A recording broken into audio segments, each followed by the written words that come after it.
Tech ప్రపంచంలో ఒక పెద్ద సామ్రాజ్యం ఇప్పుడు కూలిపోయే ప్రమాదంలో ఉంది. అవునండి, మనం మాట్లాడుకునేది యాపిల్ గురించే. వాళ్ళ ఏఐ ఒక పెద్ద సంక్షోభంలో చిక్కుకుంది. ఒకప్పుడు భవిష్యత్ని మన ముందుంచిన ఈ కంపెనీ ఇప్పుడదే భవిష్యత్తులో వెనుకపడిపోయి చరిత్రలో కలిసిపోయేలా ఉంది. ఈ కథ కేవలం కథ కాదు, ఒక హెచ్చరిక. ఇది యాపిల్ యొక్క ట్రిలియన్ డాలర్ల సామ్రాజ్యాన్ని కుదిపేస్తున్న ఒక భూకంపం లాంటిది. ఒకప్పుడు స్టీవ్ జాబ్స్ చేతిలో యాపిల్ ఒక ఆయుధంలా ఉండేది. వాళ్లు తెచ్చిన ప్రతి ఆవిష్కరణ ఒక విప్లవం.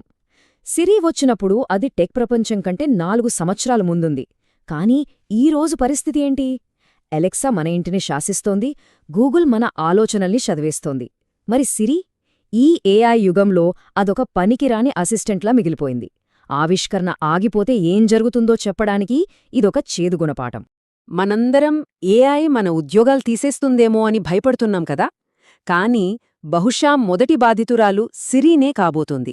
వాళ్ల కొత్త యాపిల్ ఇంటెలిజెన్స్ ఇంకా టెస్టింగ్లోనే ఉంది. ఒక విషయం గుర్తుందా?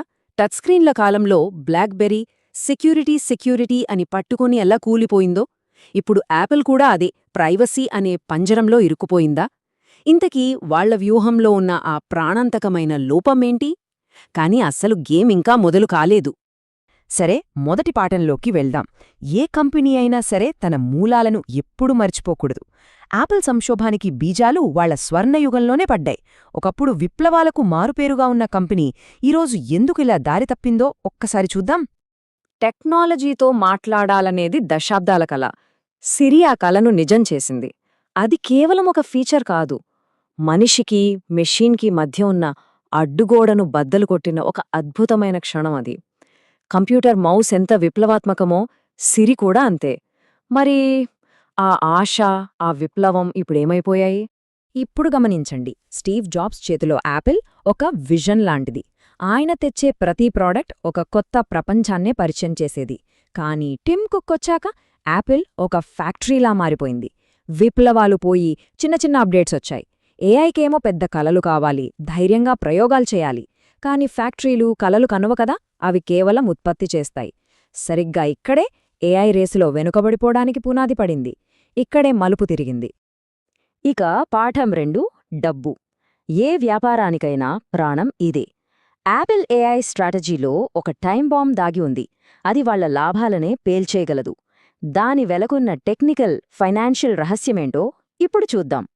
గమనించండి, ఈ మొత్తం సమస్యను అర్థం చేసుకోవాలంటే ఈ కాన్సెప్ట్ చాలా ముఖ్యం. ఏపీఐ అంటే అప్లికేషన్ ప్రోగ్రామింగ్ ఇంటర్ఫేస్. సింపుల్గా చెప్పాలంటే ఇది 2 వేరువేరు సాఫ్ట్వేర్ల మధ్య మాట్లాడటానికి ఉపయోగపడే ఒక డిజిటల్ బ్రిడ్జ్ లాంటిది. ఉదాహరణకు, మనం సిరిని ప్యారిస్ చరిత్ర ఏంటి అని అడిగామనుకోండి. సిరి వెంటనే ఆ ప్రశ్నను ఓపెన్ ఏఐకి ఒక ఏపీఐ కాల్ ద్వారా పంపుతుంది. అక్కడ GPT-4 సమాధానం రెడీ చేసి మళ్లీ ఏపీఐ ద్వారా సిరికి పంపిస్తుంది. అప్పుడు సిరి దాన్ని మనకు చదివి వినిపిస్తుంది. ఈ మొత్తం ప్రాసెస్లో జరిగే ప్రతి స్టెప్కి ఒక బిల్ పడుతుంది. ప్రతి క్లిక్కి యాపిల్ ఖజానా ఖాళీ అవుతుంది. ప్రస్తుతానికి ఈ డీల్ ఉచితంగానే నడుస్తోంది. కానీ ఓపెన్ ఏఐ ఇప్పటికే ప్రతి సంవత్సరం $5 బిలియన్ నష్టాల్లో ఉంది. వాళ్లు ఎప్పటికీ ఫ్రీ సర్వీస్ ఇవ్వలేరు కదా. మరి రేపు వాళ్లు యాపిల్ నుండి డబ్బు అడగడం మొదలుపెడితే ఆ భారం ఎంతుంటుందో తెలుసా? సంవత్సరానికి అక్షరాల $65 బిలియన్. ఈ నెంబర్ను వాళ్ల లాభాలతో పోల్చి చూస్తే విషయం అర్థమవుతుంది. 2024లో యాపిల్ నికర లాభం $93 బిలియన్. అంటే ఒక్క ఏఐ బిల్లుకే వాళ్ల లాభాల్లో 70% పోతుంది. ఒకవేళ యూజేజ్ డబుల్ అయితే ఆ బిల్లు $130 బిలియన్ వెళ్తుంది. అంటే వాళ్ల మొత్తం లాభం కంటే ఎక్కువ. ఇది వ్యాపారం కాదు, ఇది ఆర్థిక ఆత్మహత్య. ఇది మైండ్ సెట్ శిక్షణ కాదు, ఇది ఒక కఠినమైన వ్యాపార పాఠం. చూడండి, మామూలు సాఫ్ట్వేర్ ఎలా పనిచేస్తుందంటే అదొక ఫోటోకాపీ లాంటిది. ఒకసారి తయారు చేశాక దాన్ని లక్షల కాపీలు తీసినా పెద్ద ఖర్చేముండదు. కాని ఏఐ అలా కాదు. ప్రతి ఒక్క యూజర్ అడిగే ప్రతి ప్రశ్నకు కొత్తగా ప్రాసెస్ చెయ్యాలి. అంటే శక్తి, సమయం, డబ్బు అన్నీ ఖర్చవుతాయి. అంటే యూజర్లు పెరిగే కొద్దీ లాభాలు కాదు, ఖర్చులు పెరుగుతూ పోతాయి. దీనినే కంపౌండింగ్ కాస్ట్స్ అంటారు. ఇది యాపిల్ పాలిట ఒక పెద్ద శపం. ఇప్పుడొక ప్రశ్న రావచ్చు, మరి ఈ సమస్య గూగుల్, మైక్రోసాఫ్ట్లకు లేదా అని. ఉంది, కాని ఇక్కడే వస్తుంది మూడో పాఠం. మన శత్రువు బలాన్ని ఎప్పుడూ తక్కువ అంచనా వేయకూడదు. యాపిల్ ఎదుర్కొంటున్న సమస్య దాని పోటీదారుల బలంతో పోల్చినప్పుడు ఒక కొండలా కనిపిస్తుంది. ఒక్కసారి ఈ స్లైడ్ చూడండి.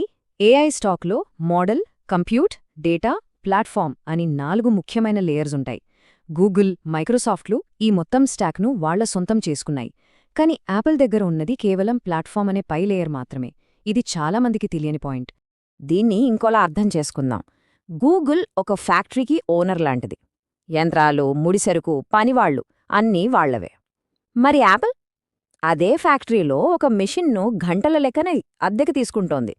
గూగుల్కు సొంత డేటా సెంటర్లున్నాయి, సొంత ఏఐ మోడల్సున్నాయి, వాళ్లకంటూ సొంత చిప్స్ కూడా ఉన్నాయి. అందుకే వాళ్లు ఖర్చులను శాసించగలరు. గూగుల్ అసలైన బలం ఇది. సర్చ్, యూట్యూబ్, జీమెయిల్ నుండి వచ్చే అంతులేని డేటా. ఖర్చు తగ్గించి స్పీడ్ను 30 రెట్లు పెంచే వాళ్ల సొంత టీపీయూ చిప్స్. ఇంకా ఆండ్రాయిడ్ ద్వారా ప్రపంచంలోని ప్రతి ఫోన్ను చేరగల పంపిణీ శక్తి. ఇది కేవలం ఒక కంపెనీ కాదు, నిరంతరం తనను తాను మెరుగుపరుచుకునే ఒక సజీవ యంత్రం. ఈ రేసులో నిజమైన విజయం వారిదే. ఇక 4వ పాఠం, చరిత్రను ఎప్పుడూ విస్మరించకూడదు. యాపిల్ ఇప్పుడు నడుస్తున్న దారిలోనే గతంలో ఒక దిగ్గజం నడిచి ఎలా పతనమైందో చూద్దాం. ఈ హెచ్చరిక ప్రతి ఒక్క వ్యాపారవేత్త వినాల్సిన పాఠం.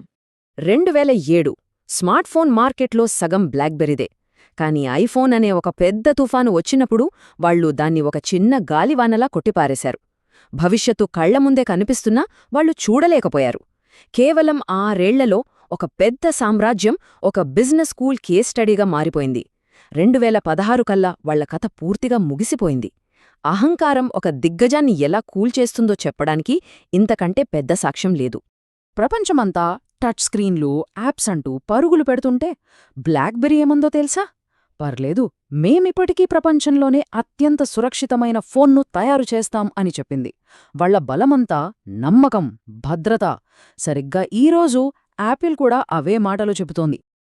ప్రపంచం ఇంటెలిజెన్స్ కోసం పరుగులు పెడుతుంటే యాపిల్ మాత్రం ప్రైవసీ అనే పాతకోటలో దాక్కుంటోందా? వాళ్లు కూడా బ్లాక్బెర్రీ చేసిన అదే చారిత్రక తప్పిదాన్ని మళ్లీ చేస్తున్నారా? ఈ ఒక్క ప్రశ్న వాళ్ల భవిష్యత్తును నిర్ణయిస్తోంది. ఇక ఆఖరి పాఠం, మనుగడ కోసం పోరాటం. ఈ పెద్ద సంక్షోభం నుండి బయటపడటానికి యాపిల్ ఏం చేస్తోంది?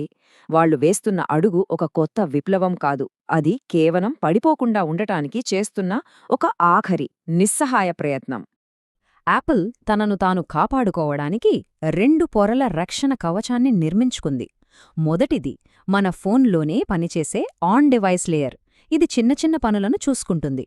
రెండవది వాళ్ల సొంత ప్రైవేట్ క్లౌడ్. కేవలం చాలా కష్టమైన ప్రశ్నలు మాత్రమే బయటకు అంటే చాట్జీపీటీకి వెళతాయి. వాళ్ల ప్లాన్ ఏంటంటే 20 ప్రశ్నలలో కేవలం ఒకదానికి మాత్రమే బిల్లు కట్టడం. ఇది ఖర్చును తగ్గించే ఒక తెలివైన ప్లానే. కానీ ఇక్కడే అసలు సమస్య ఉంది. గూగుల్ డీల్లో ప్రతి సర్చ్ గూగుల్కు యాడ్స్ ద్వారా డబ్బు తెచ్చిపెడుతుంది. అందుకే వాళ్లు యాపిల్కు $20 బిలియన్ ఇవ్వగలుగుతున్నారు. అదొక లాభదాయకమైన బంధం. కానీ ఓపెన్ఏఐ డీల్, ప్రతి యూజర్ అడిగే ప్రశ్నకు ఓపెన్ఏఐ డబ్బును కాల్చుకోవాలి. అదొక నష్టదాయకమైన బంధం. ఒకటి డబ్బును సృష్టిస్తే మరొకటి డబ్బును కాల్చేస్తుంది. ఒక యూజర్ హే సిరి చాట్జీపీటీని అడుగు అని అడిగిన ప్రతిసారీ యాపిల్ తన గుర్తింపులో ఒక భాగాన్ని అమ్ముకున్నట్లే. వాళ్లు ఒక ప్లాట్ఫామ్ నుండి కేవలం ఒక గేట్వేగా అంటే ఒక దారిలా మారిపోతున్నారు.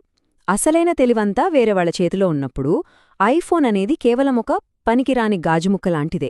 ఏ వ్యాపారంలోనైనా ఆలోచించాల్సిన విషయం ఇది. మన కస్టమర్లు మనకంటే మన పార్ట్నర్కి ఎక్కువ విలువ ఇస్తున్నారంటే ఇక మన బ్రాండ్కు విలువెక్కడుంటుంది? కాబట్టి ఈ కథ నుండి మనం గుర్తుంచుకోవాల్సిన 3 ముఖ్యమైన పాఠాలు. 1. మన ఖర్చుల మీద పూర్తి అవగాహన ఉండాలి. స్కేల్ అనేది మనల్ని నిలబెట్టగలదు లేదా నాశనం కూడా చేయగలదు. 2. మన టెక్నాలజీని మనమే సొంతం చేసుకోవాలి. ఇతరులపై ఆధారపడటం తాత్కాలికంగా బాగున్నా భవిష్యత్తులో అది ఒక పెద్ద బలహీనత. 3. ఎప్పటికీ తదుపరి బ్లాక్బెర్రీ అవ్వకూడదు. ఈరోజు మనకున్న బలం రేపటికి బలహీనతగా మారవచ్చు. యాపిల్ కథ ఇంకా ముగియలేదు. వాళ్లు ఈ సంక్షోభం నుండి బయటపడతారో లేదో కాలమే చెప్పాలి. కాని వాళ్ల పోరాటం ప్రతి వ్యాపారవేత్తకు ఒక హెచ్చరిక. గుర్తుంచుకోండి, ఈ కథ మీకొక్క పాఠం మాత్రమే కాదు, మీ మైండ్ సెట్ని మార్చే మార్గదర్శక శఖం. ఇలాంటి విశ్లేషణల కోసం సబ్స్క్రైబ్ చేయండి. తదుపరి ఏ కంపెనీ కథ గురించి తెలుసుకోవాలనుకుంటున్నారు కామెంట్ చేసి చెప్పండి. जय हो जय हो भारत माता की जय।